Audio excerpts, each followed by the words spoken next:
Evening Incense.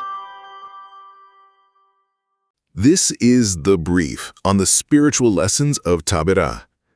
It's a striking story from Numbers 11, where Israel's complaints in the wilderness sparked a divine fire, serving as a powerful, timeless metaphor for how we handle life's most difficult hardships today.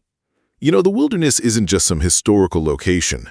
It's a mirror for our own spiritual journey.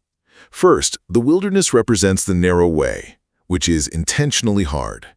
It requires developing the character of Christ, meaning doing tough things like loving enemies and forgiving betrayal without seeking revenge. Think of it like a spiritual pressure cooker. The intense heat and pressure aren't there to destroy you, but to break you down and transform what's inside. Second, that intense hardship brings up the trap of murmuring. At Taberah, Israel forgot God's past provisions and complained, resulting in that literal fire. Today, persistent complaining still brings divine correction. But wait, is every hardship or tragedy a punishment from God? Absolutely not. Christ and the apostles suffered too. We just have to humbly examine our hearts to distinguish between a regular trial of faith that requires endurance and a divine correction that requires repentance. Finally, we have a greater Moses.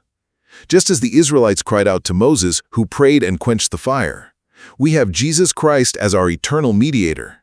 When the fire of a trial surrounds you, complaining to the flames does nothing. You've got to call the fire chief. We must turn to Christ for the grace, endurance, and wisdom needed to survive. Ultimately, your personal wilderness isn't a place of destruction, but a refining fire, where grace steps in to complete your spiritual character.